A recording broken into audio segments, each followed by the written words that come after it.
And what I'm trying to tell you in this slide is a bit the same, but so from a business model concept, on the left is the business model that worked for a world driven by efficiency, where there was no much change around the world.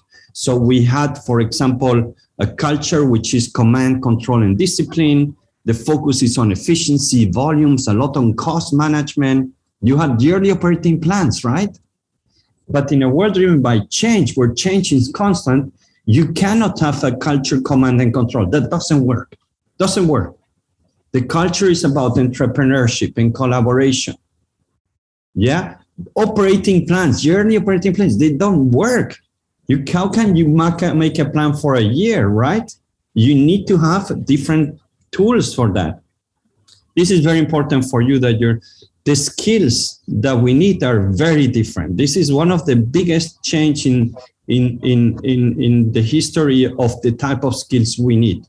We have been all trained to have deep expertise, which means 20 years doing the same thing, marketing, finance. This comes from Taylor and Henry Ford, right? Just specialize, specialize, specialize, specialize. And that's how you build a career. If you are very good in finance, you might even make it to the CFO and the CEO. So that deep expertise was crucial. Generalists didn't have a chance to grow in companies. Okay, you will never see a project manager become CEO of a company. Never. Change manager, never. What we're saying is that, okay, great, we've built people for 25 years on deep expertise. Now a robot can do that. I had a friend working in risk management in a bank for 25 years.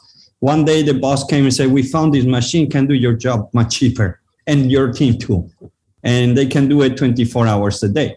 So what robots, artificial intelligence are taking all what we've been building, all the competencies on the deep technical expertise will fly, will gone. So we need to shift into what I call deep generalists, which is a very different, not even project managers are rare. The role of the chief operating officer, I don't know if that you have in the companies that you work with, it's gone. You don't need chief operating officers. That role is dead, right? Why? It's 20% of a business. It was making sense when operations was prime, but now it doesn't make sense.